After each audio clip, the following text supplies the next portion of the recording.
അർജുനെ കാണാതായിട്ടിപ്പോൾ 107 മണിക്കൂർ പിന്നിടുകയാണ്.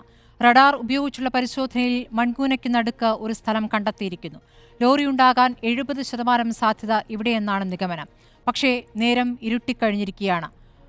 3 മണിവരെ നടന്നത് രക്ഷാപ്രവർത്തനമല്ല എന്നാണ് കേരളത്തിൽ നിന്ന് പോയ പരിചയസമ്പന്നനായ രക്ഷാപ്രവർത്തകൻ രഞ്ജിത്ത് ഇസ്രയേൽ പറഞ്ഞത്. ഇനി 9 അടി മണ്ണ് മാറ്റേണ്ടതുണ്ട് എന്നും പറയുന്നു. ഇതിനിടയിൽ മണ്ണ് വീണ്ടും ഇടിയാൻ സാധ്യത എന്ന ആശങ്കയും നിലനിൽക്കുകയാണ്. ഇത്രയും ദുഷ്കരമായ രക്ഷാപ്രവർത്തനത്തിന് സൈന്യത്തെ വിളിക്കാൻ മടിക്കുന്നത് എന്തുകൊണ്ടാണ്? നമ്മോടൊപ്പം ചർച്ചയിൽ വിദഗ്ധരുണ്ട്. പെട്ടിമുടിയിലെ രക്ഷാപ്രവർത്തനത്തിന് നേതൃത്വം നൽകിയ ഫയർഫോഴ്സിലെ മുൻ ഉദ്യോഗസ്ഥൻ ശ്രീ ജയദേവൻ ആർ ചർച്ചയിൽ തുടരുന്നുണ്ട്. അദ്ദേഹം 17 ദിവസമാണ് അവിടെ രക്ഷാപ്രവർത്തനത്തിൽ ഉണ്ടായിരുന്നത്. അതോടൊപ്പം geologist doctor K Soman, Pettimudi, Kavalappara തുടങ്ങിയ 8 ഉരുൾപൊട്ടൽ ദുരന്തങ്ങളിൽ രക്ഷാപ്രവർത്തനത്തിന് നേതൃത്വം നൽകിയ മറ്റു ഫയർഫോഴ്സ് ഉദ്യോഗസ്ഥൻ ശ്രീ പ്രദീപ് ടിയാറുമുണ്ട്. ഞങ്ങളുടെ പ്രതിനിധി അഭിലാഷിലേക്കും പോകുന്നു. അതിനു മുമ്പ് ആദ്യം ശ്രീ ജയദേവനിലേക്കാണ്. ശ്രീ ജയദേവൻ, ഇപ്പോൾ കഴിഞ്ഞ 2 ദിവസമായി തുടർച്ചയായി രക്ഷാപ്രവർത്തനത്തിൻ്റെ ദൃശ്യങ്ങൾ അല്ലെങ്കിൽ ഷുരൂരിൽ നിന്നുള്ള ദൃശ്യങ്ങളാണ് ഇപ്പോൾ നമ്മൾ കണ്ടുകൊണ്ടിരിക്കുന്നത്.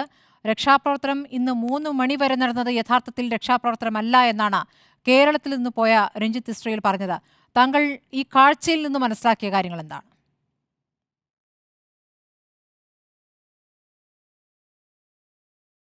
നമസ്കാരം. ഞാൻ തീർച്ചയായിട്ടും രാവിലെ മുതൽ ഈ ഈ റിപ്പോർട്ടർ ചാനൽ കണ്ടുകൊണ്ടിരിക്കുകയാണ്. അപ്പോൾ തീർച്ചയായിട്ടും അതിൽ നമ്മുടെ കേരളത്തിലെ ഒരു രക്ഷാപ്രവർത്തനം വെച്ച് നോക്കുമ്പോൾ എന്തുകൊണ്ടാണ് അവിടെ അങ്ങനെ ഈ ആവശ്യമായ എക്യുപ്മെന്റ്സുകൾ അല്ലെങ്കിൽ ഒരു നേതൃത്വ പാടവം അതിന്റെ കുറവ് അവിടെ കാണുന്നുണ്ട്. കാരണം ഈ വാഹനത്തിനടുത്തേക്ക് എത്തിച്ചേരാനുള്ള നല്ല ഒരു സാഹചര്യം, കാരണം ഒരു റോഡിന്റെ പ്ലാറ്റ്ഫോം നിലനിൽക്കുന്നുണ്ട് കേരളത്തിൽ നിന്ന് വിഭിന്നമായിട്ട്. അപ്പൊ നമുക്ക് ഏത് വിധേനയാണെങ്കിലും നമ്മളൊരു ട്രയാങ്കിൾ മെത്തേഡിൽ നമുക്ക് എങ്ങോട്ട് എത്തിയില്ല. തീർച്ചയായിട്ടും ഇപ്പൊ വൈകുന്നേര സമയത്ത് കണ്ടത് റഡാർ സൗകര്യം വെച്ച് വാഹനം അല്ലെങ്കിൽ ഒരു മെറ്റൽ പാർട്സ് കണ്ടെത്തിയെന്ന് പറയുമ്പോഴത്തേക്കും നമുക്ക് തീർച്ചയായിട്ടും ഇനിയൊരു മണ്ണിടിച്ചിൽ ഉണ്ടാകാത്ത രീതിയിൽ നമുക്കൊരു ട്രയാങ്കിൾ മെത്തേഡിൽ സമാന്തരമായിട്ട് മുന്നോട്ട് കൂടി പോകണമെന്നുള്ളതാണ് എൻ്റെ ഒരു അഭിപ്രായം. കാരണം ഈ ഇനിയൊരു മണ്ണിടിച്ചിൽ ഉണ്ടാകാതെയും ഇപ്പോൾ എടുക്കുന്ന രക്ഷാപ്രവർത്തനത്തിൽ ഇന്ന് അല്ലെങ്കിൽ നാളെയോ ഒരു അതിശക്തമായ മഴ വന്നു കഴിഞ്ഞാൽ ഈ സാഹചര്യങ്ങളെല്ലാം മാറി. കാരണം അത് ആ ഒരു പോണ്ടിലേക്ക് അല്ലെങ്കിൽ ആ ഒരു കുഴിയിലേക്ക് വീണ്ടും വെള്ളം വന്ന് കയറിയിട്ട് എല്ലാം അമ്പേ പരാജയപ്പെടാനുള്ള ഒരു സാധ്യതയാണ്. മഴ ഇടയ്ക്കിടെ പെയ്യുന്നുണ്ട്. ഇടയ്ക്ക് ശക്തമായ മഴയാണ്, ഇടയ്ക്ക് നേരിയ മഴയാണ്. മഴയുണ്ട് അവിടെ തുടരെ. തീർച്ചയായിട്ടും നമുക്ക് വരും ദിവസങ്ങളിലും മഴ ഉണ്ടാകാനുള്ള സാധ്യത അതാണ്. നമുക്ക് അതിന്റെ ഒരു കോർഡിനേഷന്റെ കുറവുണ്ടോ എന്നൊരു സംശയം രാവിലെ മുതലേ എനിക്ക് കണ്ടു തുടങ്ങിയിട്ടുണ്ടായിരുന്നു. അപ്പൊ ഞാനത് എന്നാൽ കഴിയാവുന്ന അധികാരികളെയൊക്കെ വിളിച്ചറിയിക്കുകയും ചെയ്തതാണ്. ഏതെങ്കിലും രീതിയിൽ ഈ മെസ്സേജ് അങ്ങോട്ട് എത്തട്ടെ എന്ന് കരുതിയാണ്.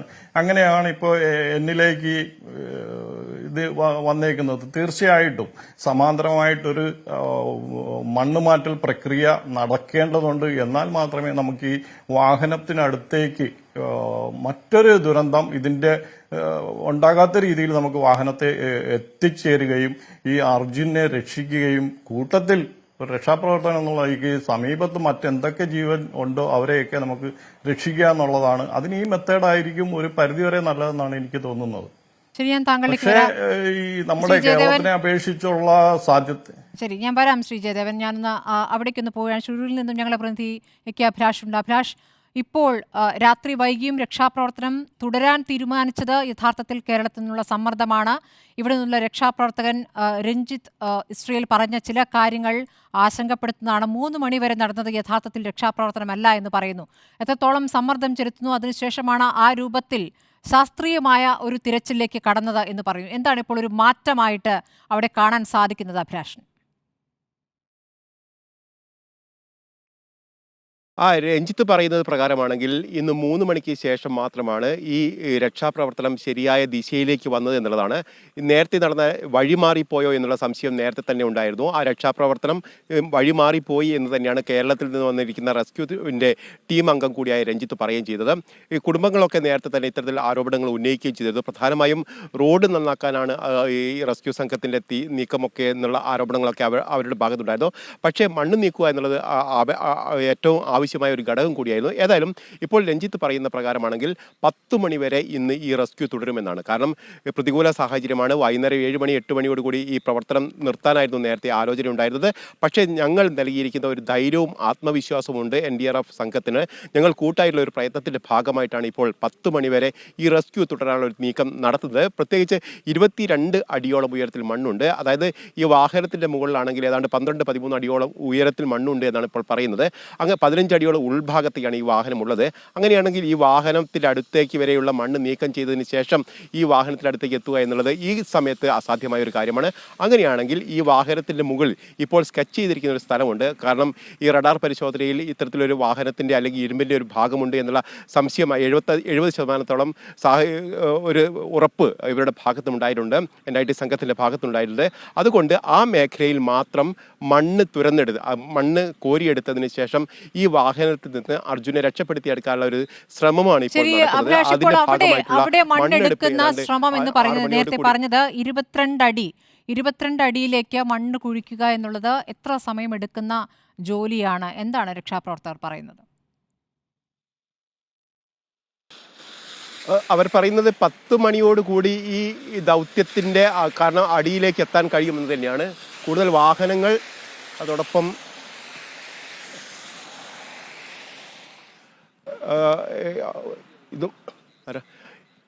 ഇതുമായി ബന്ധപ്പെട്ട് കൂടുതൽ പോലീസ് ഉദ്യോഗസ്ഥരടക്കം അകത്തേക്ക് പോകുന്നുണ്ട്. ഏതായാലും വാഹനങ്ങൾ കൂടുതൽ പോകുന്നു എന്താണ് എന്ന് നമുക്ക് മനസ്സിലാക്കാൻ അഭിലാഷിലേക്ക് വീണ്ടും എത്തും. ഇപ്പോൾ കോഴിക്കോട്ട് ഒരു പ്രതിഷേധം നടക്കുകയാണ്, ലോറി ഡ്രൈവർമാരുടെ പ്രതിഷേധം. ഇപ്പോൾ അർജുനെ കാണാതായിട്ട് 5-ാം ദിവസമാകുന്നു. ഇവരുടെ സുരക്ഷ സംബന്ധിച്ചുള്ള ഒരു വിഷയം അവിടെ നിൽക്കുന്നു. അർജുനെ രക്ഷിക്കുക എന്ന ആവശ്യം ഉന്നയിച്ചുകൊണ്ടുള്ള ഒരു പ്രതിഷേധ പരിപാടിയാണ് അവിടെ നടക്കുന്നത്.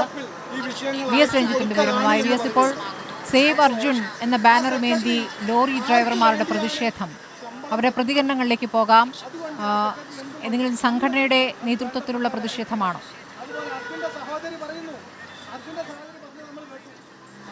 സ്മൃതി, ഇത് ലോറി ഡ്രൈവർമാരും ലോറി ജീവനക്കാരും ലോറി തൊഴിലാളികളുമായിട്ടുള്ള ആളുകളാണ് ഇപ്പോൾ കോഴിക്കോട് കലക്ട്രേറ്റിന് മുന്നിൽ പന്തം കൊളുത്തി മെഴുകുതിരിയുമായി സേവ് അർജുൻ. ഇത്ര മണിക്കൂറുകളായി 106 മണിക്കൂർ പിന്നിടുന്നു. അർജുൻ മണ്ണിനടിയിൽ കിടക്കുകയാണ്. രക്ഷാപ്രവർത്തനം ഊർജിതമല്ല, രക്ഷാപ്രവർത്തനം കാര്യക്ഷമമല്ല എന്നുള്ള അഭിപ്രായം ഈ സംഘടനകൾക്കും പ്രവർത്തകർക്കുമുണ്ട്. ഇവരിൽ ഒരാളാണ്, ഇവരെപ്പോലെ ഒരാളാണ്, ജീവനും ജീവിതവുമാണ് മണ്ണിനടിയിൽ എന്ന് പറഞ്ഞുകൊണ്ടാണ് ഇവിടെ ഇപ്പോൾ ലോറി ഓണേഴ്സ് അസോസിയേഷന്റെ പ്രതിനിധിയുണ്ട്. എന്താണ് ഇപ്പോൾ ഈ ഒരു സമരവുമായി കലക്ട്രേറ്റിലേക്ക് എത്താനുള്ള കാരണം? ഇപ്പോൾ അവിടെ നടക്കുന്ന രക്ഷാപ്രവർത്തനങ്ങളിൽ നിങ്ങൾക്ക് സംതൃപ്തിയില്ലേ? അവിടെ ഇതുവരെ ഒന്നും നടന്നിട്ടില്ല. പറച്ചിലിങ്ങനെ പറയുന്നുണ്ട് എല്ലാവരും, അവിടെ നോക്കി ഇവിടെ നോക്കി എന്നൊക്കെ. ഇതുവരെ ഒരു സംഗതിയും അവിടെ നടന്നിട്ടില്ല. ലോറി ഉടമ അല്ലെങ്കിൽ ലോറി ഉടമകളുടെ കൂട്ടായ്മ എന്ന രീതിയിൽ എന്താണ് നിങ്ങൾക്ക് ഇപ്പോൾ പറയാനുള്ളത്? അവിടെ നിങ്ങൾക്ക് കൂടി രക്ഷാപ്രവർത്തനം നടത്തണമെന്നൊരു ആവശ്യമുണ്ട്? ഉണ്ട്. ഞങ്ങൾ പോയിക്കോളൂ. JCB ഓടിക്കാനറിയാം, ടിപ്പർ ഓടിക്കാനറിയാം, ലോറി ഓടിക്കാനറിയാം, എല്ലാ സംഗതികളും നമുക്ക് ഓടിക്കാനറിയാം. ഇവർക്ക് കഴിയില്ല. ഇവർ ആ കാര്യങ്ങളൊന്ന് പറയട്ടെ, നമ്മൾ പോയി നോക്കിക്കോളാം. ഇതുവരെ ഒരു 20 അടി മണ്ണ് പോലും എടുത്തിട്ടില്ല. 200 അടി താഴ്ചയിലാണ് ലോറി കിടക്കുന്നതെന്ന് പറയുന്നുണ്ട്. ഇതുവരെ അവിടെ ഒന്നും നടന്നിട്ടില്ല. എന്താണ് നിങ്ങളുടെ? നമ്മളെ പ്രിയപ്പെട്ട ഒരു സഹോദരന് ഈ മണ്ണിൻ്റെ അടിയിലായി കിടക്കുന്നത് 4-5 ദിവസമായി. ഇതുവരെ നമ്മൾ അധികാരികൾ ഒന്നും അവന് വേണ്ടിയിട്ട് ഒരു റെക്കമെൻഡേഷൻ ഇതുവരെ കാര്യമായിട്ട് പോയിട്ടില്ല. അവിടെ പണിയെടുക്കുന്നുണ്ടെന്ന് പറയുന്നുണ്ട്. 1-2 JCB വന്ന് വണ്ടി എടുത്തിട്ടുണ്ട്, പിന്നെ ടിപ്പർ വന്ന് മണ്ണ് മാറ്റുന്നുണ്ട്. അതുകൊണ്ടൊന്നും എവിടെ എത്തൂല. ഒരാളെ ജീവൻ അതിൻ്റെ ഉള്ളിൽ കിടക്കുന്നുണ്ട്. മെനിയാന്ന് വരെ ഫോൺ ഓണാണെന്ന് പറയുന്ന കേൾക്കാന്നേ നമ്മൾ അറിയുന്നില്ല. അപ്പോൾ എന്തെങ്കിലും അത് ഒന്ന് എത്രയും പെട്ടെന്ന് ആക്കി കിട്ടിയാൽ, അഥവാ ജീവൻ ബാക്കി നിൽക്കുകയാണെങ്കിൽ ഒരു വലിയൊരു ഉപകാരമായിരുന്നു. അപ്പോൾ ആരും നമ്മളെ വാക്കുകൾ അങ്ങോട്ട് എടുക്കുന്നില്ല. സ്വാഭാവികമായിട്ട് ഇതൊരു വലിയ പ്രതിഷേധമാണ്. ഇപ്പോൾ വളരെ ചെറിയ നോട്ടീസിൽ ഇത്രയും ആളുകൾ വന്നിരിക്കുന്നു, മനുഷ്യാവകാശ പ്രവർത്തകരുണ്ട്. സ്വാഭാവികമായിട്ടും എന്താണ് പ്രധാനമായിട്ടും നിങ്ങൾ ഉന്നയിക്കുന്ന ആവശ്യം? നമുക്കിപ്പോൾ ഏറ്റവും അവസാനം പൊതുസമൂഹം ഉണർന്നു, നമ്മുടെ മാധ്യമപ്രവർത്തകർ അധികാരികളൊക്കെ ഉണർന്നു എന്ന് പറയുമ്പോഴും ഇത്രയും സീരിയസ് ആയിട്ട് കേരളത്തിലെ പൊതുസമൂഹം ഇത്തരത്തിൽ വിഷയത്തിൽ ഇടപെട്ട് വേദനയോടെ നിൽക്കുന്ന സമയത്ത്, സേവ് അർജുൻ പറയുന്ന സമയത്ത് ഇവിടെ നിന്ന് അവിടെ സഹായിക്കുന്ന ഈ ലോറിയുടെ ഉടമയെ പോലീസ് മർദ്ദിക്കുന്നു എന്നുകൂടി കേട്ടപ്പോൾ നമുക്ക് ആരെയാണ് വിശ്വസിക്കേണ്ടത്? നമ്മൾ ആരോടാണ് പറയേണ്ടത്? ഇവിടെ ഭരിക്കുന്നവരായാലും പ്രതിപക്ഷത്തിരിക്കുന്നവരായാലും ഏത് വിഭാഗത്തിൽപ്പെട്ടവരായാലും സാധാരണ ഒരു മനുഷ്യൻ്റെ ജീവൻ എന്ത് വിലയാണ് ഇവർ കാണിക്കുന്നത്, ഇവർ കൊടുക്കുന്നത്? ഇതൊരു VIP അവരുമായിട്ട് ബന്ധപ്പെട്ട ആളുകളോ ആയിരുന്നെങ്കിൽ എന്തൊക്കെ സംവിധാനങ്ങൾ ഈ സർക്കാരുകൾ ചെയ്യുമായിരുന്നു എന്നുള്ള ചോദ്യമാണ് ഞങ്ങൾക്ക് ചോദിക്കാനുള്ളത്. എന്താണ് കൂടുതൽ ഇപ്പൊ അവിടേക്ക് പോകണം എന്നൊരു ആഗ്രഹം നിങ്ങൾക്കുണ്ടാവും? അല്ല, തീർച്ചയായിട്ടും ഒരു പൊതുപ്രവർത്തന രീതിയിൽ ഇപ്പൊ ഞങ്ങൾ ആഗ്രഹിക്കുന്നത് ഈ പറഞ്ഞ മറ്റുള്ള സംവിധാനങ്ങളോ ഇവരെ നിയമ നടപടികളോ ഇവർക്ക് ആർക്കും ഒന്നും ചെയ്യാൻ പറ്റുന്നില്ലെങ്കിൽ അതിന് ഉത്തരപ്പെട്ടവർ ഞങ്ങൾക്ക് അവിടെ പോകാനുള്ള ഒരു അനുമതി തരികയോ അവിടെ കയറാനുള്ള സംവിധാനം ചെയ്യുകയാണെങ്കിൽ ഞങ്ങൾ ഇതിന് മുന്നിട്ട് ഇറങ്ങാൻ ഞങ്ങൾ തയ്യാറാണ്. ശരി രഞ്ജിത്ത്, ഏതായാലും രക്ഷാപ്രവർത്തനത്തിന് അതെ രക്ഷാപ്രവർത്തനത്തിന് ഇവിടെ നിന്ന് പോകാൻ തയ്യാറാണ് എന്നടക്കമാണ് ഈ ലോറി ഡ്രൈവർമാർ പറയുന്നത്. അതാണ് കേരളത്തിൽ ഒരു വേറെ തന്നെ സാഹചര്യം. നേരത്തെ മനാഫും അതാണ് പറഞ്ഞിരുന്നത്. ഒന്ന് അഭിലാഷിലേക്ക്. അഭിലാഷ്, അവിടെ ഇപ്പോൾ രക്ഷാപ്രവർത്തനത്തിൽ ആരൊക്കെയാണ് ഏർപ്പെട്ടിരിക്കുന്നത് എന്നുള്ള പ്രധാനപ്പെട്ട ചോദ്യമുണ്ട്. നേരത്തെ ഇപ്പോൾ പോലീസിന്റെ ഭാഗത്തു വന്ന ഒരു വീഴ്ച എന്നുള്ളത്, പോലീസ് എത്തിയത് തന്നെ വൈകിട്ടാണ്. പോലീസിന്റെ മോശം പ്രതികരണം, ഇപ്പോൾ കൂടുതൽ പേർ രക്ഷാപ്രവർത്തനത്തിന് വേണമെന്നുള്ളത് കേരളത്തിന്റെ ഒരു വികാരമാണ്. ഇപ്പോൾ മനാഫായാലും അങ്ങനെ രക്ഷാപ്രവർത്തനം ചെയ്ത ഒരാളെ യൂട്യൂബിൽ തിരഞ്ഞു കണ്ടെത്തിയെന്നാണ് പറഞ്ഞത്. അങ്ങനെയാണ് ഈ രഞ്ജിത്ത് ഇസ്രയേലിലേക്ക് എത്തുന്നത്. അദ്ദേഹത്തെ കൂട്ടിക്കൊണ്ടു പോകുമ്പോൾ അവിടെ പോലീസ് തടയുന്നു. ഒരു വാക്കേറ്റം കയ്യേറ്റത്തിലേക്ക് കാര്യങ്ങൾ എത്തുന്നു. അപ്പോൾ പോലീസിന്റെ ഭാഗത്തുള്ള മോശം പ്രകടനത്തിന് ശേഷം ആ പോലീസുകാർ അവിടെ നിന്ന് പോവുകയായിരുന്നു.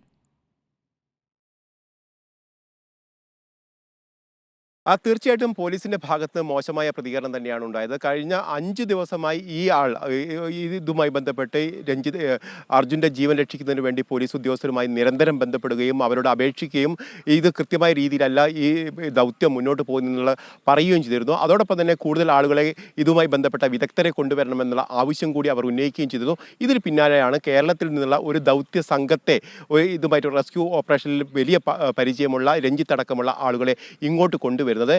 ഇവരെ ഇതിൽ ഉൾപ്പെടുത്തണമെന്ന് പറയുന്ന ആ ഒരു ഘട്ടത്തിലാണ് പോലീസിന്റെ ഭാഗത്ത് മർദ്ദനം ഉണ്ടാകുന്നത്. അതൊരിക്കലും അംഗീകരിക്കാൻ കഴിയില്ല. ഇതിനേക്കാളും അപ്പുറമാണ് മറ്റൊരു വിഷയം എന്നുള്ളത്. അതായത് ഇത്രയും ദിവസം 5 ദിവസമായി നടക്കുന്ന ഈ ഓപ്പറേഷൻ ശരിയായ ദിശയിലായിരുന്നില്ല എന്നുള്ള ആരോപണങ്ങൾ ശരിവെക്കുക കൂടിയാണ്. കാരണം നേരത്തെ ആദ്യഘട്ടത്തിൽ പരിശോധന നടത്തേണ്ടുന്ന സ്ഥലത്ത് പോലും പരിശോധന നടത്താതെ മറ്റ് സ്ഥലങ്ങളിലേക്ക് പരിശോധന നടത്തുകയും അതോടൊപ്പം തന്നെ മണ്ണ് മാറ്റുകയും ചെയ്ത് എന്തിനാണ് എന്നുള്ളൊരു ചോദ്യമാണ് രഞ്ജിത്ത് ചോദിക്കുന്നത്. അത് ഈ ഘട്ടത്തിൽ വളരെ പ്രശസ്തവുമാണ്. കാരണം ഇത്രയും സ്ഥലത്ത് ആദ്യം ഈ GPS ലൊക്കേഷനുള്ള സ്ഥലത്തെങ്കിലും ആദ്യം ഇത്തരത്തിലൊരു പരിശോധന നടത്തേണ്ടിയിരുന്നു. ആ പരിശോധന നടത്താതെ മറ്റു ഭാഗങ്ങളിലേക്ക് പോയത് കൊണ്ടാണ് ഇത്രയും സമയം പാഴായത്.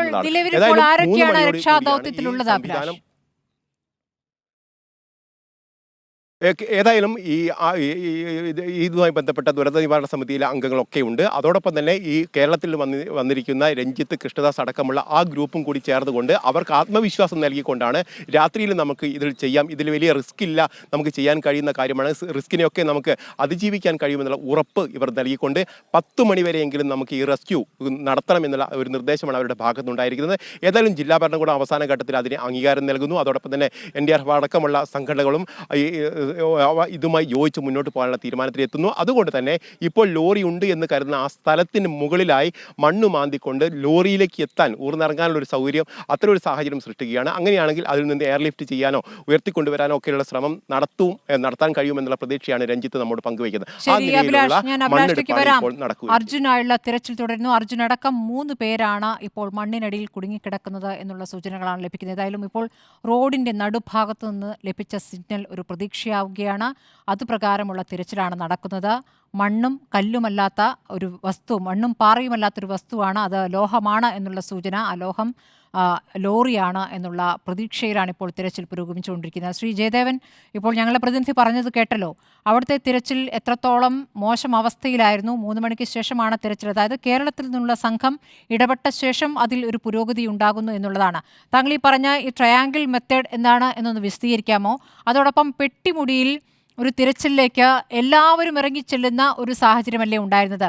എന്തുകൊണ്ടാണ് കേരളത്തിന് പുറത്ത് ഇപ്പോൾ കർണാടകയിൽ നിന്ന് അങ്ങനെയല്ലാത്തൊരു സാഹചര്യം കാണുന്നത്? ഇതിൽ വൈദഗ്ധ്യം ഉള്ളവരല്ലായിരുന്നു ഇതുവരെ തിരച്ചിൽ നടത്തിയതെന്ന് പറയാൻ പറ്റുമോ? ഇപ്പോൾ NDRF സംഘമുണ്ടായിരുന്നു, അവരുടെ 100 അംഗങ്ങളുണ്ടായിരുന്നു.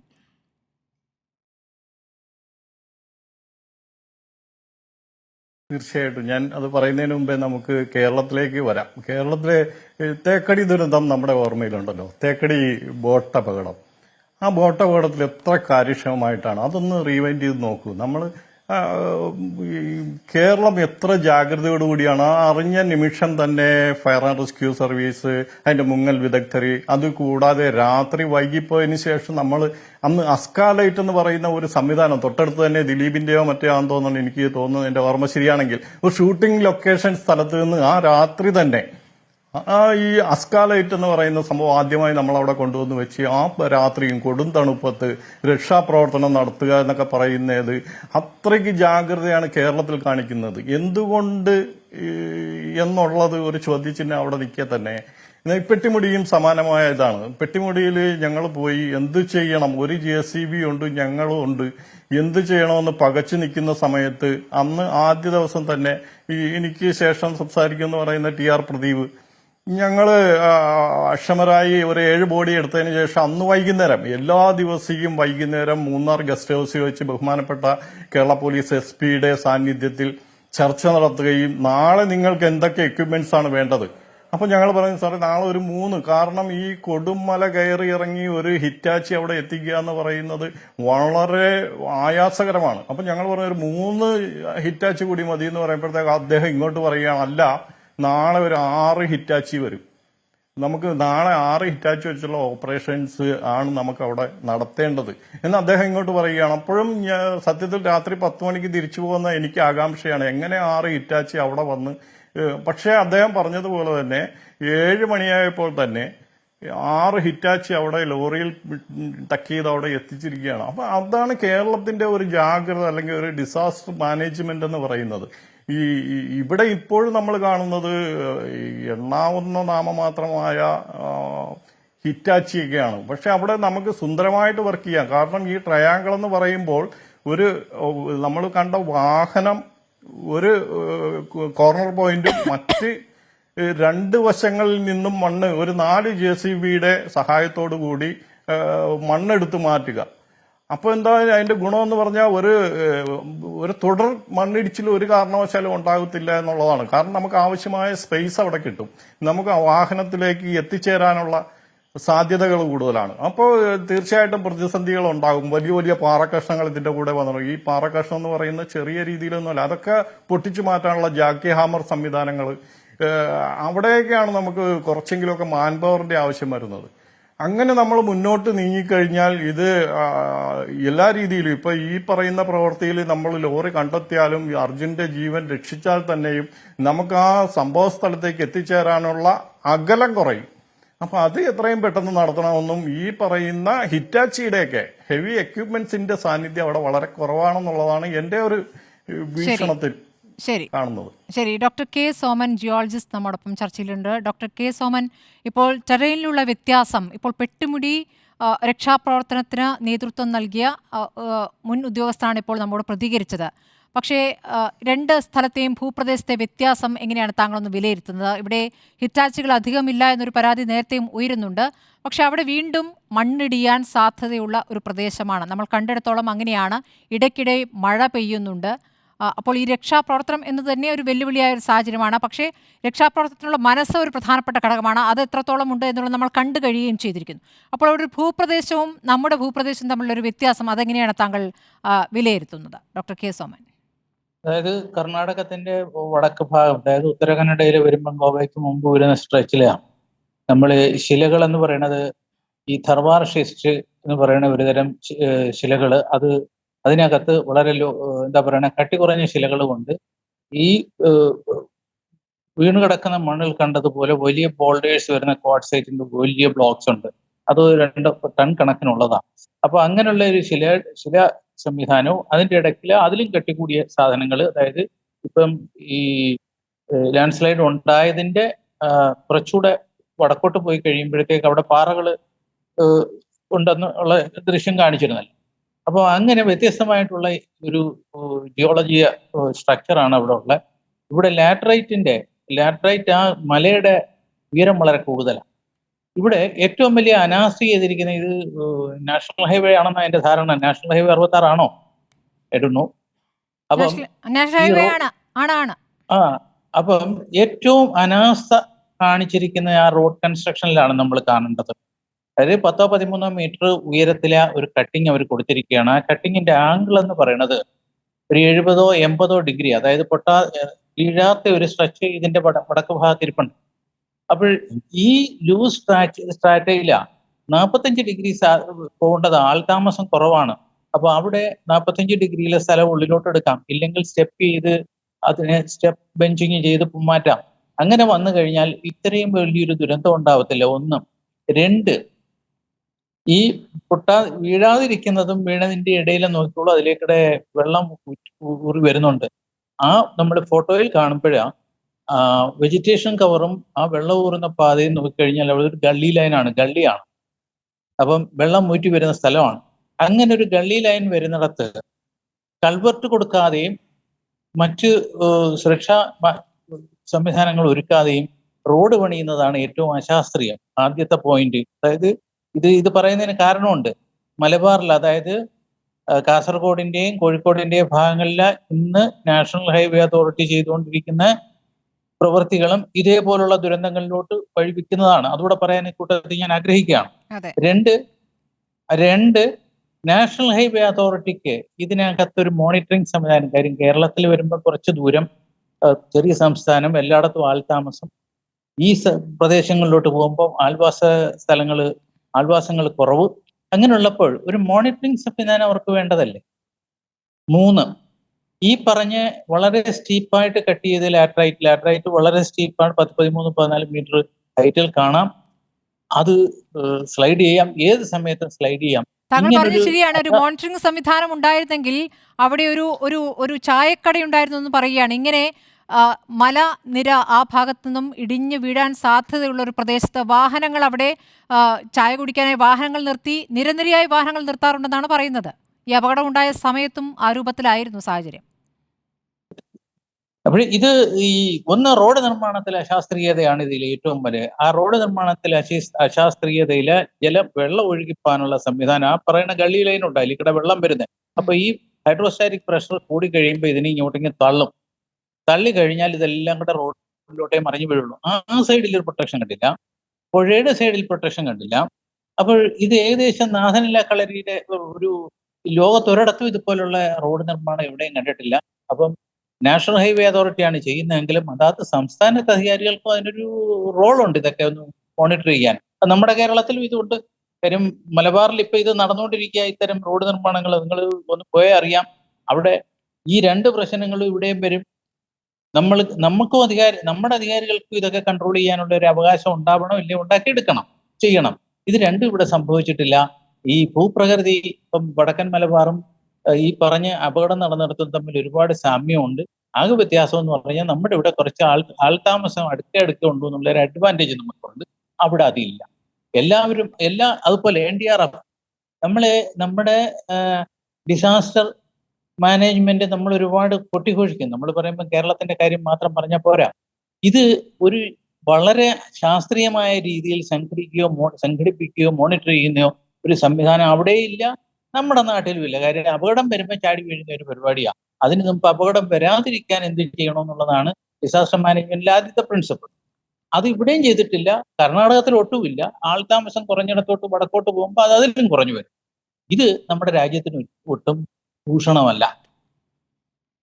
ശരി, പ്രദീപ് TR കൂടി നമ്മോടൊപ്പം. പെട്ടുമുടി, കവളപ്പാറ തുടങ്ങിയ 8 ഉരുൾപൊട്ടൽ ദുരന്തങ്ങളിൽ രക്ഷാപ്രവർത്തനത്തിന് നേതൃത്വം നൽകിയ ഫയർഫോഴ്സ് ഉദ്യോഗസ്ഥനാണ്.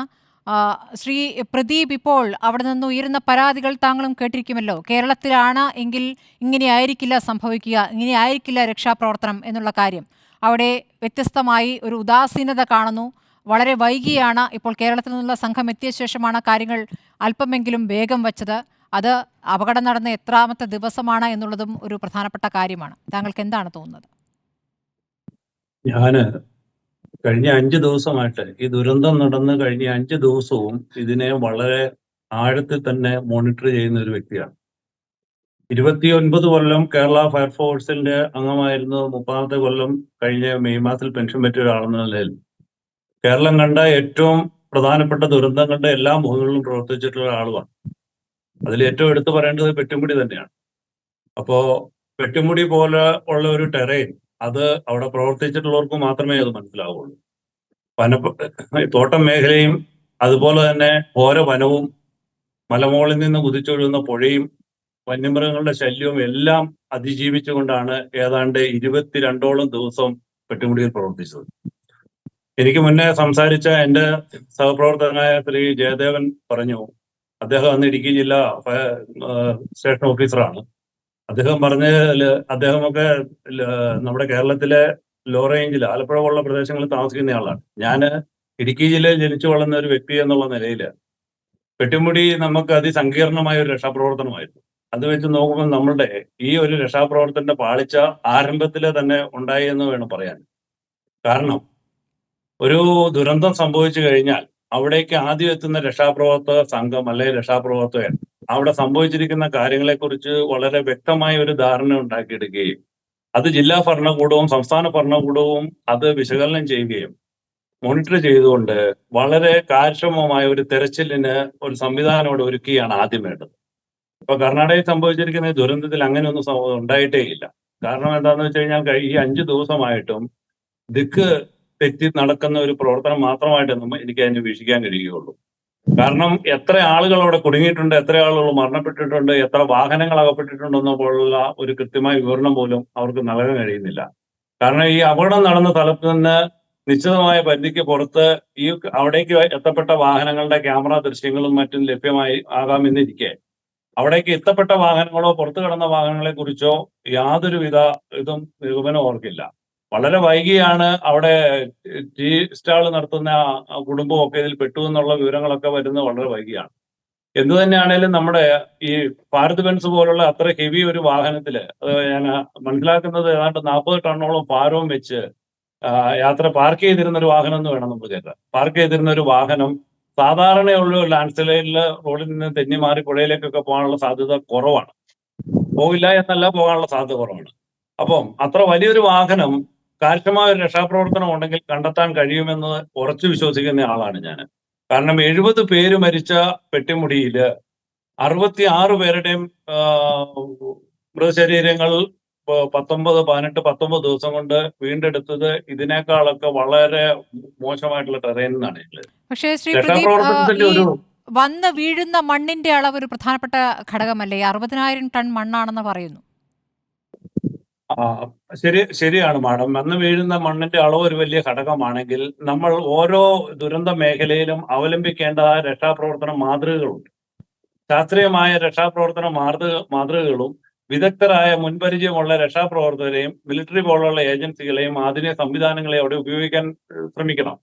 അപ്പൊ അതിന് എഞ്ചിനീയറിംഗ് വൈദഗ്ധ്യം ഉള്ളവരും ഇത്തരം മേഖലകളിൽ പ്രവർത്തിച്ച് മുൻപരിചയം എന്നുള്ളത് ഫീൽഡിൽ പ്രവർത്തിച്ച് പരിചയം എന്നുള്ളത് ഒരു ചെറിയ കാര്യമല്ല.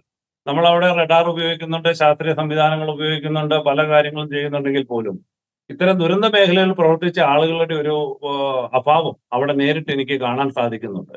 കേരളത്തിലെ നമ്മളിപ്പോ കണ്ടതാണ്, കേരളത്തിലെ റെസ്ക്യൂ മേഖലയിൽ കേരള ഫയർ ആൻഡ് റെസ്ക്യൂ സർവീസും അല്ലെങ്കിൽ NDRF-ഉം പോലീസും എല്ലാം നമ്മൾ ഈ കഴിഞ്ഞ ഒരാഴ്ച കൊണ്ട് തന്നെ കേരളത്തിലെ രക്ഷാപ്രവർത്തനത്തിന്റെ ഏകോപന മാതൃക നമ്മൾ ലോകത്തിന് കാണിച്ചു കൊടുത്തതാണ്. അപ്പം ഇത്തരത്തിൽ കേരളത്തിലെ ഒരു ആണ് ഈ സംഭവം എന്നുണ്ടെങ്കിൽ ഞാൻ തീർച്ചയായിട്ടും ഉറച്ചു പറയുന്നു, ഈ ഇത്രമേൽ ഇതൊരു മോശം അവസ്ഥയിലേക്ക് പോകാതെ ഈ ആളെ രക്ഷിക്കാൻ, ഒരുപക്ഷെ ജീവനോടെ തന്നെ രക്ഷിക്കാൻ സാധിക്കുമെന്ന് ആണ് എന്റെ ഒരു അനുഭവം വെച്ച് ഞാൻ ഇത്ര ദിവസം 5 ദിവസത്തിന് ശേഷം അതിനുള്ള സാധ്യതകളുണ്ട് എന്നുള്ളതാണ് അല്ലേ? അങ്ങനെ ഒരു പ്രതീക്ഷയുണ്ട്. അതെ, ഇപ്പോഴും ഞാൻ വിശ്വസിക്കുന്നു ഒരു പക്ഷേ അർജുൻ ജീവനോട് ഉണ്ടാവാമെന്ന് ഞാൻ വിശ്വസിക്കുന്ന കൂട്ടത്തിലാണ്. കാരണം അദ്ദേഹം കഴിയുന്ന വാഹനം എന്ന് പറഞ്ഞാൽ അത്ര സേഫ്റ്റി ഫീച്ചേഴ്സ് ഉള്ളതാണ്. വലിയ മണ്ണിനടിയിൽ നോർമലി പാറയുടെ സമ്മർദ്ദം ഒന്നും ഇല്ലാതെ അദ്ദേഹത്തിന്റെ വാഹനത്തിന് വലിയ കേടുപാടുകളൊന്നും സംഭവിച്ചിട്ടില്ല എന്നുണ്ടെങ്കിൽ ഓക്സിജന്റെ അളവ് നിലനിൽക്കുന്നിടത്തോളം സമയം അർജുൻ ജീവനോട് തന്നെ അതിനകത്ത് ഉണ്ടാവും. പക്ഷേ രക്ഷാപ്രവർത്തനം ശരിയായ ദിശയിലല്ല നടക്കുന്നത്.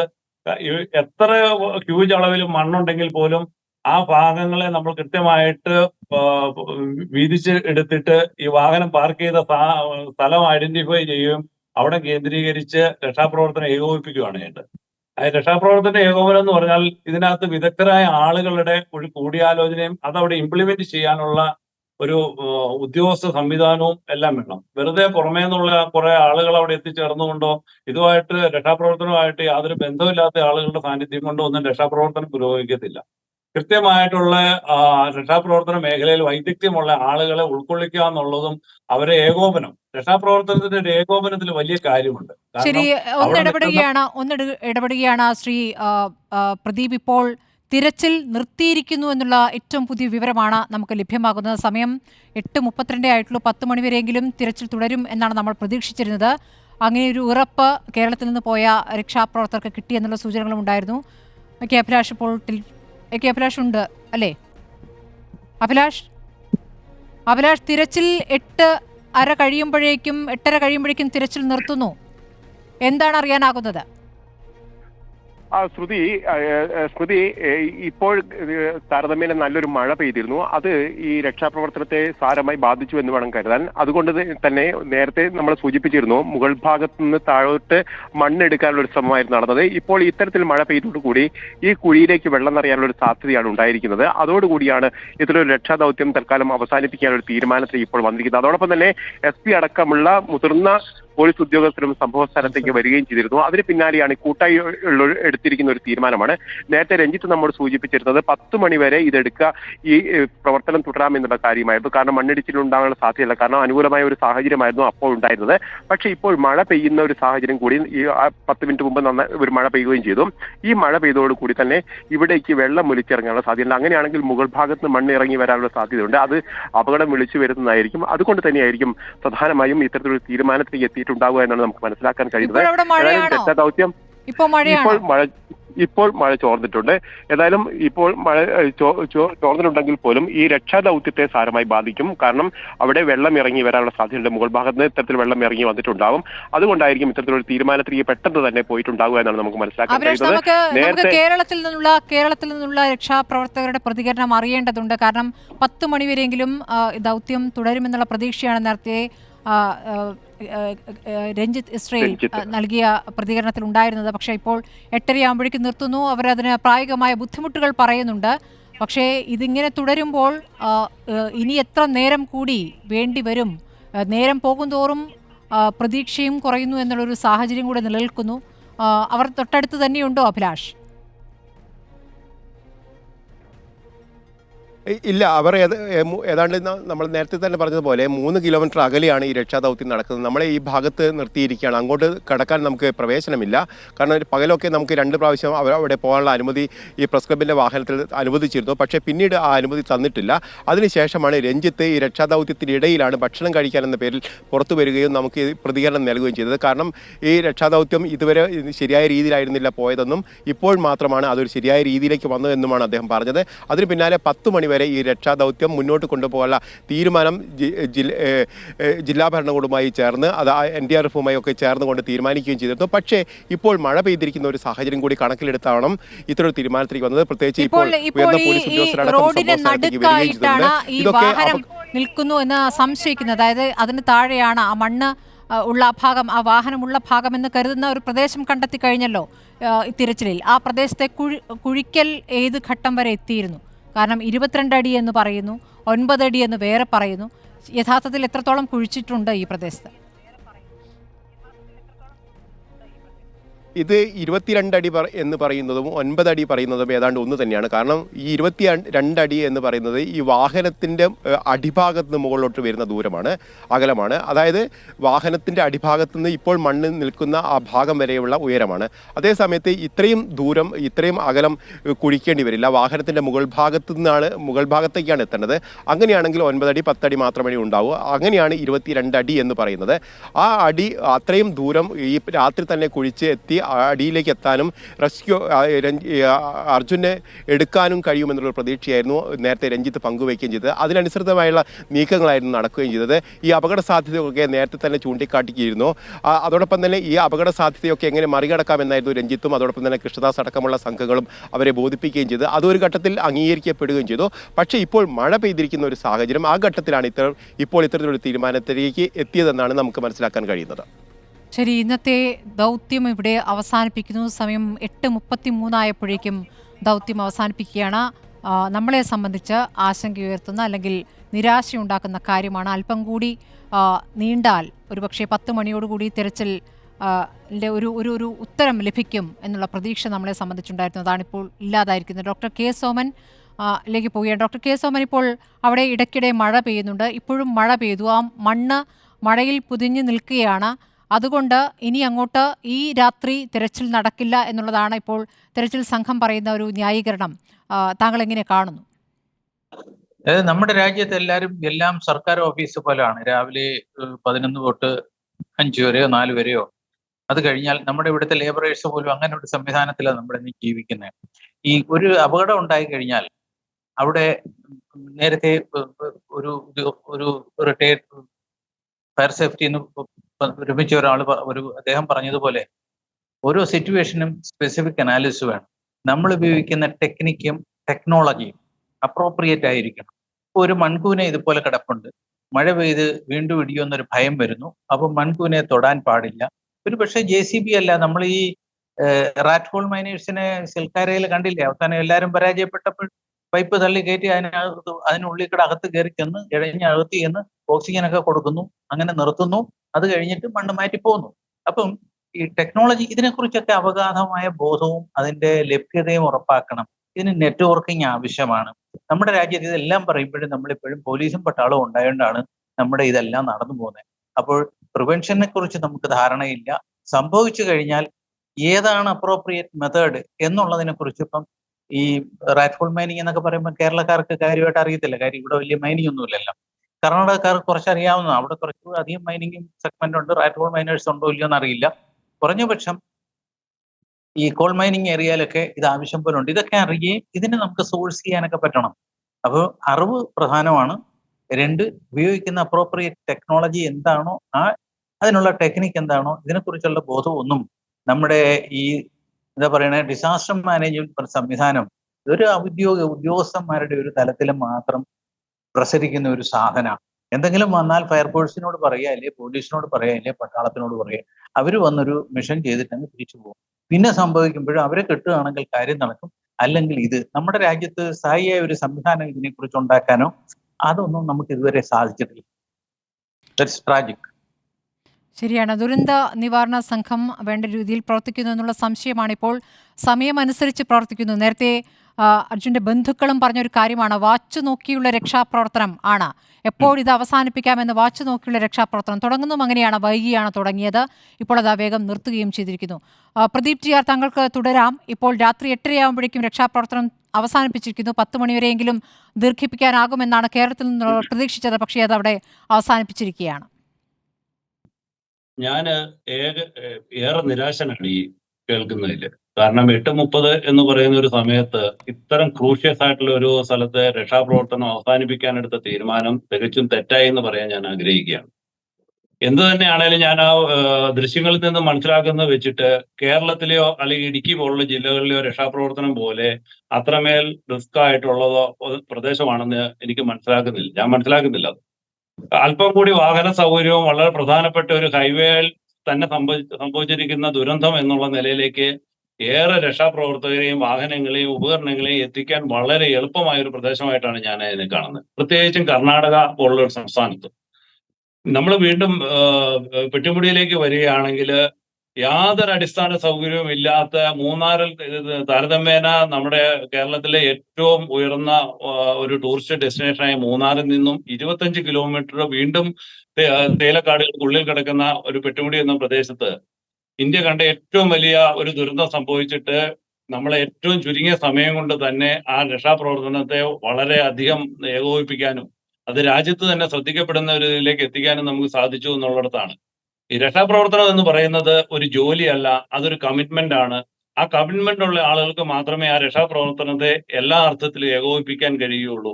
അല്ലാതെ അതൊരു ടൈം ടു ടൈം വെച്ചിട്ടുള്ള ഒരു രക്ഷാപ്രവർത്തന രീതി ആണ് നമ്മൾ ഈ കഴിഞ്ഞ 5 ദിവസമായിട്ടും കാണുന്നത്. ആദ്യത്തെ 3 ദിവസങ്ങളും പാളി എന്ന് വേണം പറയാൻ. ഇന്നലെ രാവിലെ തൊട്ട് കേരളത്തിലുള്ള ചാനലുകളെല്ലാം ഇതിലേക്ക് വളരെ ശ്രദ്ധ കേന്ദ്രീകരിക്കുകയും സംസ്ഥാന ഗവൺമെന്റും മന്ത്രിമാരും ശ്രീ ഗണേഷ് കുമാർ അടക്കമുള്ള മന്ത്രിമാരും ഒക്കെ അതിനകത്ത് ഗൗരവമായിട്ട് ഇടപെട്ടതിന് ശേഷം മാത്രമാണ് നമ്മൾ ഇപ്പൊ കാണുന്ന നിലയിലേക്കെങ്കിലും അല്പമെങ്കിലും അതിലൊരു പുരോഗതി ഉണ്ടായത്.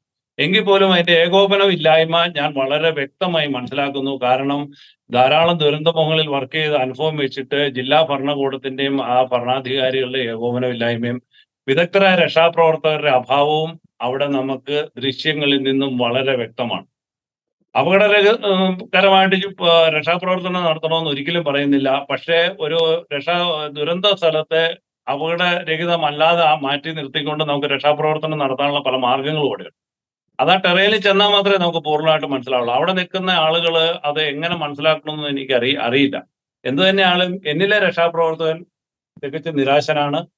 ഈ രക്ഷാപ്രവർത്തനം ഇപ്പൊ നിർത്തിവെച്ചതിൽ എനിക്ക് അതിയായ പ്രതിഷേധമുണ്ട്. അത് മനുഷ്യജീവനാണ്. എത്ര ജീവൻ അവിടെ ഉണ്ട് എന്ന് പോലും ഇപ്പോഴും തിട്ടപ്പെടുത്താൻ പോലും അവർക്ക് കഴിഞ്ഞിട്ടില്ല. അതുകൊണ്ട് ഇതിന്റെ ഒരു വലിയ ഏകോപനം ഇന്ന് രാത്രി തന്നെ ഉണ്ടാകണമെന്നാണ് എനിക്ക് ഈ അവസരത്തിൽ പറയുന്നത്. സൈന്യത്തെ വിളിക്കണമെന്നുള്ളത് ബന്ധുക്കൾ തുടക്കം മുതൽ പറയുന്നതാണ്. ഇപ്പോൾ അർജുന്റെ സഹോദരി പ്രധാനമന്ത്രിയുടെ ഓഫീസിന് കത്തയച്ചു എന്നുള്ള വിവരവുമുണ്ട്. സൈന്യം വന്നിരുന്നെങ്കിൽ കുറച്ചുകൂടി വേഗത്തിൽ, ഇപ്പോൾ മഴ വന്നാൽ നിർത്തുന്ന ഒരു രക്ഷാപ്രവർത്തനമല്ലല്ലോ സൈന്യത്തിൻ്റെത്, അപ്പോൾ ആ രൂപത്തിൽ കുറച്ചുകൂടി അത് നീട്ടിക്കൊണ്ടുപോകാനും വളരെ വേഗത്തിൽ ഒരു റിസൾട്ട് ഉണ്ടാക്കാനും കഴിയുമായിരുന്നില്ലേ യഥാർത്ഥത്തിൽ? സൈന്യം എന്ന് പറയുമ്പോ ഈ നമ്മുടെ ഉത്തരാഖണ്ഡ് പോലുള്ള വടക്കു കിഴക്കൻ സംസ്ഥാനങ്ങൾ ഉണ്ടാകുന്ന ദുരന്തമുഖത്തൊക്കെ വർക്ക് ചെയ്യുന്ന ധാരാളം വിദഗ്ധരായ സൈന്യവും NDRF-ഉം വിവിധ സേനാ വിഭാഗങ്ങളുണ്ട്. അപ്പം അവരെ ഉൾപ്പെടുത്താം. ഫയർഫോഴ്സിലെ അല്ലെങ്കിൽ മറ്റ് മേഖലകളിലുള്ളവരെ ഉൾപ്പെടുത്താം. സ്വകാര്യ പ്രൈവറ്റ് ഏജൻസികൾ ഇതിനകത്ത് വൈദഗ്ധ്യം തെളിയിച്ച ആളുകളുണ്ട് നമ്മുടെ രാജ്യത്ത്, അവരെ ഉൾപ്പെടുത്താം. അതിനേക്കാൾ എല്ലാം ഉപരി ഈ ഉപകരണങ്ങൾ, ഇവിടേക്ക് വേണ്ടുന്ന ആവശ്യമായ ഉപകരണങ്ങളും രക്ഷാപ്രവർത്തന സംവിധാനം എന്താണെന്ന് നമ്മൾ കൃത്യമായ നിഗമനം ഉണ്ടാവണം. അതേപോലെ അത് മാത്രം പോരാ, ഇവരുടെ സുരക്ഷാ സംവിധാനങ്ങൾ ഒരുക്കണം. ആംബുലൻസ് പോലുള്ള ഇനി രക്ഷാപ്രവർത്തനത്തിനിടയ്ക്ക് ഒരു പ്രവർത്തകന് പരിക്ക് പറ്റിയാൽ അദ്ദേഹത്തെ ചികിത്സ ലഭ്യമാക്കാനുള്ള ആംബുലൻസ്, മറ്റു മെഡിക്കൽ സംവിധാനങ്ങൾ അവിടെ ഒരുക്കണം. പ്രാദേശികമായ ഒരു മെഡിക്കൽ യൂണിറ്റ്, എത്ര ആവശ്യമായ അത്ര മെഡിക്കൽ യൂണിറ്റുകൾ അവിടെ ഉണ്ടാവണം. സമീപത്തുള്ള ഹോസ്പിറ്റലുകൾ സജ്ജമാക്കി നിർത്തണം. ഇതെല്ലാം ഇതിന്റെ ഭാഗമാണ്. ആവശ്യത്തിനുള്ള രാത്രികാലങ്ങളിലെ രക്ഷാപ്രവർത്തനത്തിന് ആവശ്യമായ വെളിച്ച സംവിധാനങ്ങൾ ഒരുക്കണം. ഇതൊന്നും നമ്മളുടെ ഈ കാണുന്ന ദൃശ്യങ്ങളിൽ നിന്ന് നമുക്കിപ്പോൾ കാണാൻ കഴിയുന്നില്ല. ഈ കാര്യങ്ങളൊന്നും, ഇതൊന്നും മെഡിക്കൽ സംഘത്തെക്കുറിച്ചൊന്നും അവിടെ ഒരു അക്ഷരം പോലും ആരും മിണ്ടുന്നില്ല. ഇനി പാതി ജീവനോടുകൂടി ഒരാളെ അവിടെ നിന്ന് നമുക്ക് റിക്കവർ ചെയ്താൽ തന്നെ അദ്ദേഹത്തിന്റെ ജീവൻ രക്ഷിക്കാൻ കഴിയുമെന്ന് ഉറപ്പ് ഉള്ള ഒരു പ്രദേശമായിട്ട് നമുക്ക് ഇത് ബോധ്യപ്പെടുന്നില്ല എന്നുള്ളതാണ്. അപ്പൊ ഞാൻ ആദ്യം പറഞ്ഞതിനടുത്ത് തന്നെയാണ് നിൽക്കണേ. രക്ഷാപ്രവർത്തനത്തിന്റെ ഏകോപനം, ആ ഏകോപനത്തിലാണ് അതിന്റെ കാര്യം ഇരിക്കുന്നത്. അല്ലാതെ അതിലുള്ള വ്യക്തികളോ കളക്ടറോ അല്ലെങ്കിൽ മറ്റാളുകളോ ഉന്നത ഉദ്യോഗസ്ഥരൊന്നും അല്ല.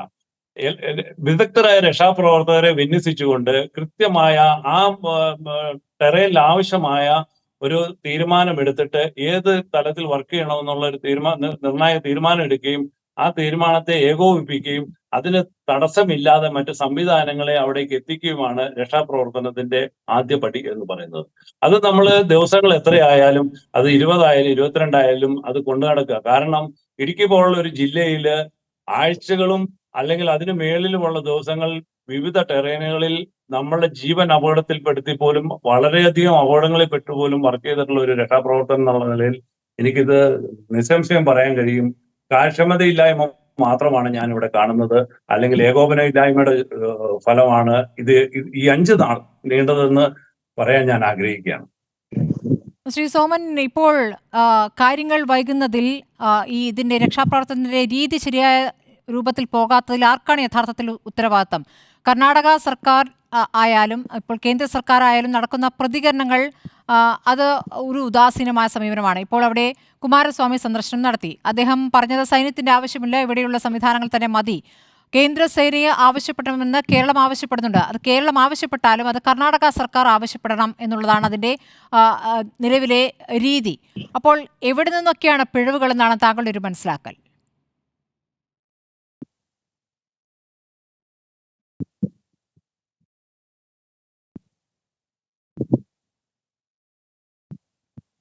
ശ്രീ സോമൻ, കേൾക്കാമെങ്കിൽ. ഞാൻ കേൾക്കുന്നുണ്ട്. അതായത് ഞാൻ നേരത്തെ പറഞ്ഞതുപോലെ തന്നെ ഇത് ഈ ഡിസാസ്റ്റർ മാനേജ്മെന്റ് എന്ന് പറയുന്നത് സുനാമിക്ക് ശേഷം സൃഷ്ടിക്കപ്പെട്ട ഒരു സംവിധാനമാണ്. അത് ഡൽഹിയിൽ ഒരു കമ്മിറ്റി, ഓരോ സംസ്ഥാനങ്ങളിലും ഓരോ കമ്മിറ്റി. ഈ കമ്മിറ്റികളിലൊന്നും ടെക്നിക്കൽ ആളുകൾ വളരെ ചുരുക്കമാണ്, കോമ്പീറ്റന്റ് ഉള്ള ആളുകൾ കുറവാണ്. ഈ ഡിസാസ്റ്റർ മാനേജ്മെന്റിൽ തന്നെ ഇപ്പൊ സംഭവിച്ച കാര്യം അപ്പോഴും നമ്മൾ പരിഹരിക്കുക.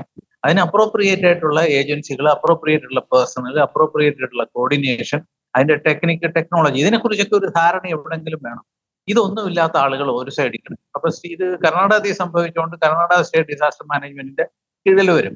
നാഷണൽ ഹൈവേ അതോറിറ്റി ഉണ്ടാക്കിയ റോഡ് ഇനിയെങ്കിലും എല്ലായിടത്തും ഈ ദുരന്തം നാഷണൽ ഹൈവേ അതോറിറ്റി ഇതിൽ ഈ അബ്സോർബ് ചെയ്യാൻ പോകരുത്. ഒന്ന്, കർണാടക ഗവൺമെന്റിന്റെ ഈ ഇതില എന്ന് പറഞ്ഞാൽ അവരുടെ ഈ സംവിധാനം വർക്ക് ചെയ്യുന്നില്ല എന്നുള്ളതിന്റെ തെളിവാണ്. രണ്ട്, ഇത്രയും ഒരു അപകടം നടന്നിട്ട് അപ്പം എന്തെങ്കിലും ഈ നോട്ടീസ് കൊടുത്തിട്ടായിരിക്കും പിന്നെ ഈ നാഷണൽ ഹൈവേ കൂടെ ഒരു വാഹനം അതിലേക്ക് വരുന്നതായിട്ട് നമ്മൾ കാണുന്നില്ല. അപ്പം വാഹനങ്ങളെ എവിടെയോ തടഞ്ഞു നിർത്തി വെച്ചിട്ടുണ്ട്. അതിന്റെ അർത്ഥം എന്ന് പറഞ്ഞാൽ ഇവിടെ മണ്ണിടിഞ്ഞ് വീണുന്നു, അപകടം പറ്റിയെന്നു അധികാരികൾക്ക് അറിവുണ്ട്. ഇത് രണ്ടും ഉണ്ടായിട്ടും ഒരു അധികാരിയും അനങ്ങുന്നില്ല. അനങ്ങുന്ന അധികാരികൾ ഓഫീസ് സമയം പോലെ 5 മണിയായി എനിക്കിനി വീട്ടിൽ പോകണം. ഈ സംവിധാനം അത് നമ്മുടെ രാജ്യത്ത് നടക്കുന്ന അത് ഈ കർണാടക ഗവൺമെന്റിന് മാത്രമല്ല, കേരളത്തിൽ ഇച്ചിരി കൂടെ എളുപ്പം നടക്കുന്നതിനുള്ള കാരണം കേരളം ചെറുതാണ്, പിന്നെ ആളുകൾ എല്ലായിടത്തും ഉണ്ട്. ഇവിടുത്തെ ആളുകളുടെ മനോഭാവം വ്യത്യസ്തമാണല്ലോ. ഇപ്പോൾ കണ്ടല്ലോ, ലോറി ഡ്രൈവർമാരുടെ പ്രതിഷേധത്തിൽ തന്നെ അവർ പറയുന്നത് ഞങ്ങൾ തയ്യാറാണ്, പോയി തിരച്ചിലിന് ഞങ്ങൾ തയ്യാറാണെന്ന് പറയുന്നു. അങ്ങനെ നിരവധി പ്രതികരണങ്ങൾ നമ്മൾ കണ്ടു കഴിഞ്ഞു. അപ്പൊ ഈ അനാസ്ഥ എന്ന് പറയുന്നത് അത് വ്യത്യസ്തമായ അളവിൽ എല്ലായിടത്തും ഈ രാജ്യത്തിന്റെ ഒരു ശാപമായിട്ടാണ് അത് കിടക്കുന്നത്. ഇത് നമ്മൾ മാറ്റിമറിച്ചില്ല എന്നുണ്ടെങ്കിൽ വലിയ ദുരന്തങ്ങൾ എവിടെ ഉണ്ടായാലും ആകെ പ്രശ്നങ്ങൾ. ഇത് അടിസ്ഥാനപരമായിട്ടുള്ള ഇതൊരു നമ്മുടെ സംവിധാനങ്ങളുടെ പരാജയമാണ്. നമ്മൾ ഈ ശമ്പളം കൊടുത്ത് വളർത്തുന്ന ഉദ്യോഗസ്ഥന്മാരും നമ്മുടെ മേളിരുന്ന് ഭരിക്കുന്ന ഈ രാഷ്ട്രീയക്കാരും ഇവരെല്ലാം അവരവരുടെ മേന്മയ്ക്കപ്പുറം ഒന്നും ശരി. ഞാൻ ശ്രീ സോമൻ, ഞാനിപ്പോൾ വരാം. ലോറി ഉടമ മനാഫ് ഇപ്പോൾ ടെലിഫോൺ ലൈനിലുണ്ട്. മനാഫ്, താങ്കൾ രാവിലെ തന്നെ ആ തിരച്ചിൽ വേഗത്തിൽ നടത്താൻ വേണ്ടി കേരളത്തിൽ നിന്നുള്ള തിരച്ചിൽ സംഘത്തിലെ ഒരു പ്രധാനിയെ തന്നെ കൊണ്ടുവരുന്നു, രഞ്ജിത്ത് ഇസ്രയേലിനെ കൊണ്ടുവരുന്നു. ഇപ്പോൾ ഇതാ തിരച്ചിൽ ഇപ്പോൾ നിർത്തി എന്നുള്ള വാർത്തയാണ് വരുന്നത്. എന്താണ് ഇപ്പോൾ ഈ സാഹചര്യത്തിൽ പറയാനുള്ളത് മനാഫ്? ഞാനിത് പ്രതീക്ഷിച്ചതാണ് നിർത്തുന്നുള്ളത്. ഹലോ, പക്ഷെ ഞാൻ ഇവര് വന്നാലെങ്കിലും തുടരുന്നുള്ളതിന് അതിന്റെ ഇടയിൽ എന്താണെന്ന് കഴിഞ്ഞാൽ നമ്മൾ വേണമെങ്കിൽ ചെലവുകളൊക്കെ നമ്മൾ എടുത്തോളാന്ന് പറഞ്ഞു MP-നോട് ഇവിടുത്തെ എന്ത് വേണമെങ്കിൽ ചെയ്തിട്ട് എന്താക്കാൻ അതിനിവിടെ ആളുകളൊക്കെ തയ്യാറാക്കി വെച്ച് നമ്മൾ സ്വന്തം റിസ്കിൽ ചെയ്യാന്നുള്ളത്. കാരണം എന്ന് പറഞ്ഞു കഴിഞ്ഞാൽ ഇനി 6ാമത്തെ ദിവസത്തേക്ക് പോകാകുമ്പോ അറിയാലോ ചാൻസസ് കുറഞ്ഞു വരികയാണ്. ഇവരൊന്നിനും അനുവദിക്കുന്നില്ല. എന്താണ് പറയുന്നത്? മഴ പെയ്തു തന്നെയാണോ കാരണം? മഴ പെയ്യുന്നുണ്ട്. മഴ പെയ്യുന്നത് ഇപ്പൊ എല്ലാ ദിവസവും മഴ പെയ്യുന്നുണ്ട്. പക്ഷെ ഇതിന്റെ ഇത് എന്ന് പറഞ്ഞു കഴിഞ്ഞാല് മണ്ണ് ഇടിഞ്ഞ മണ്ണാണ് ഇടിയുന്നത്. ഇപ്പൊ ഇടിഞ്ഞിട്ടൊരു റാ ടൈപ്പില് ആയി കഴിഞ്ഞിരിക്കുന്നു ഓൾറെഡി ഈ സ്ഥലം. ഈ ഇടിഞ്ഞു വന്ന മണ്ണാണ് ഈ വണ്ടിമന്റെ മുകളിലുള്ളത്. ഇതിനെ കൊണ്ട് ഒരു ബുദ്ധിമുട്ടും ഉണ്ടാവൂല. ഇവരുണ്ടാവും എന്ന് പറഞ്ഞിട്ടാണ് അങ്ങനെ നിർത്തിവെച്ചത്. ഈ 10 മണിവരെ തിരച്ചിൽ തുടരുമെന്നാണല്ലോ പറഞ്ഞിരുന്നത്. 10 മണിവരെ തുടരേണ്ടതുണ്ട് എന്നാണ് നേരത്തെ രഞ്ജിത്ത് പറഞ്ഞിരുന്നത്.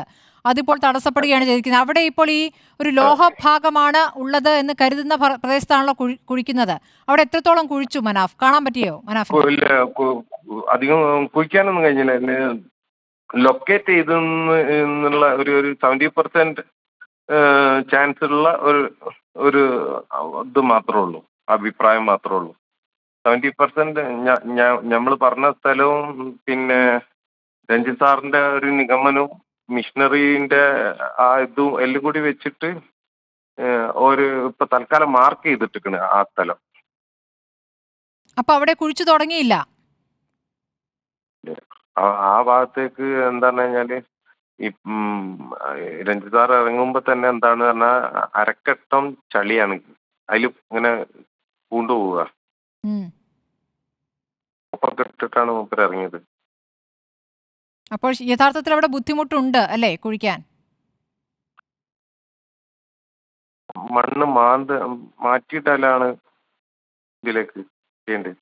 കുഴിക്കേണ്ട ശരിയല്ലോ, അത് സ്ലോപ്പായിട്ട് കിടക്കുന്ന സ്ഥലമല്ലേ.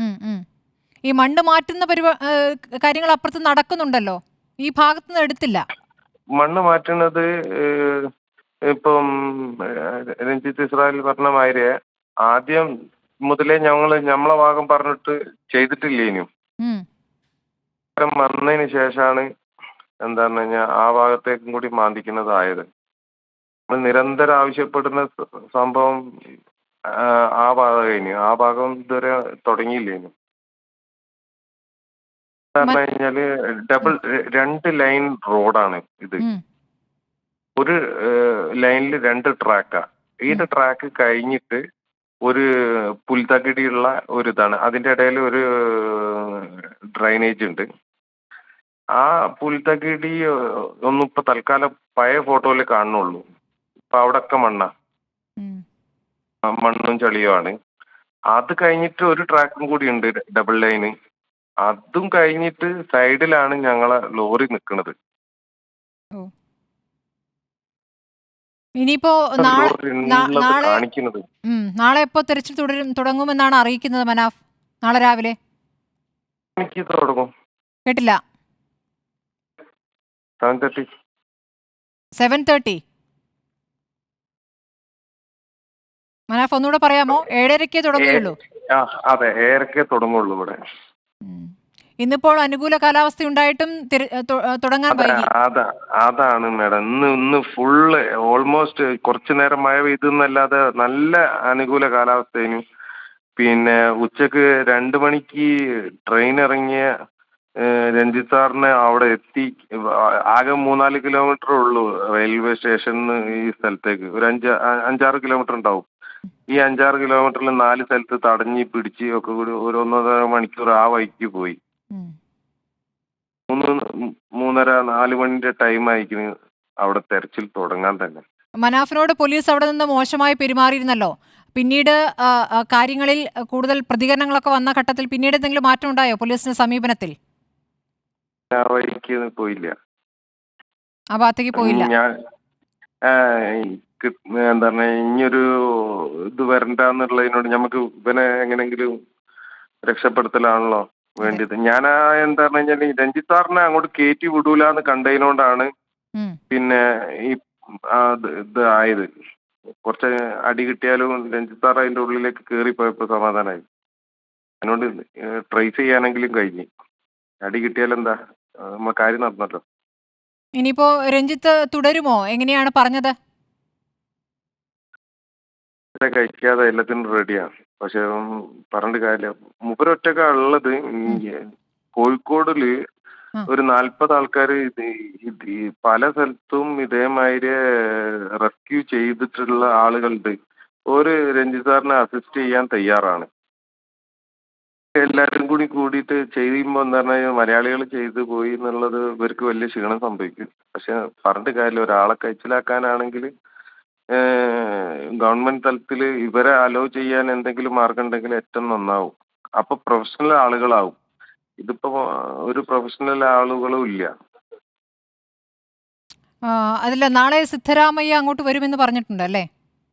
NDRF ഒക്കെ ഇവിടെ ഉണ്ട്. പക്ഷെ ഒരു കാര്യത്തിന് പോലും ഇല്ല. എന്ന് വെച്ചാൽ NDRF പിന്നെ എന്താ ചെയ്യുന്നത്? നാളെ നിങ്ങളെ ചാനലിന് റിപ്പോർട്ടറോടൊന്ന് ജസ്റ്റ് ആ വീഡിയോ എടുക്കാൻ വേണ്ടി പറഞ്ഞാൽ മതി. അവരവിടെ ഇരിക്കുകയാണ് എന്നുള്ളൂ. അവർക്ക് ഒരു ഇതുമില്ല. NDRFന് അതിൽ വലിയ റോളും കാര്യങ്ങളൊന്നുമില്ല. പിന്നെ ഇപ്പൊ ആരാണ് ചെയ്തുകൊണ്ടിരിക്കുന്നത് അവിടെ? ജസ്റ്റ് JCB, അതായത് ഈ പൊക്ലൈൻ ഉണ്ടല്ലോ, പൊക്ലൈൻ മണ്ണ് മാന്തുക, അത് വണ്ടി കയറ്റാ പോവുക. ഇതല്ലാതെ വേറെ ഒന്നും നടക്കണില്ല. ഈ പോലീസുകാർ നേരത്തെ പ്രശ്നമുണ്ടായ ശേഷം പോലീസുകാർ പൂർണ്ണമായി അവിടെ നിന്ന് പോയോ? പോലീസുകാരെ കൺട്രോളിലാണ് സംഭവം. ഇതിന്റെ എനിക്ക് ഇതെന്താന്ന് അറിയില്ല, ആധികാരികത എന്താ അറിയില്ല. ഇങ്ങനെ ഒരു പ്രശ്നം നടക്കുമ്പോൾ പോലീസുകാരെക്കാട്ടി കൂടുതൽ ഈ കാര്യങ്ങൾ ചെയ്യേണ്ടത് ഫയർഫോഴ്സ് ഒക്കെ അല്ലേ. ഒന്നും അവിടെ ഒന്നുമില്ല. പോലീസുകാർ ഭയങ്കര അധികാരം കാണിക്കലും മറ്റുള്ള ഡ്രാമ ആണ് ഇവിടെ നടന്നു കൊടുക്കുന്നത്. സർക്കാർ പ്രതിനിധികൾ ആരും അവിടേക്ക് വന്നിട്ടില്ല അല്ലേ? പ്രതിനിധികൾ എന്ന് പറഞ്ഞു കഴിഞ്ഞാല് ഇവരാണോ ഉദ്ദേശിച്ചത്? മന്ത്രിമാരാണോ ഉദ്ദേശിച്ചത്? MLA വന്നിരുന്നു അല്ലേ? പുള്ളിക്കാരൻ കുറച്ച് ഉഷാറാണ് ആള്. എന്താണ് അപ്പോ നിങ്ങളുടെ ആശങ്ക പറഞ്ഞില്ലേ? പുള്ളിക്കാരനോട് രാവിലെ ആശങ്ക മറ്റു കാര്യം ഞങ്ങളത് പറഞ്ഞപ്പോ പുള്ളിക്കാരനാണ് ഈ മീഡിയനെ ഉള്ളോട്ട് വരെ എത്തിച്ചത്. പുള്ളിക്കാരനാണ് കുറച്ചെങ്കിലും പിന്നെ എന്തെങ്കിലും ഒരു സഹകരണം ഉള്ളത്. ശരി, ഉദ്യോഗസ്ഥന്മാരാ പ്രശ്നം മാഡം.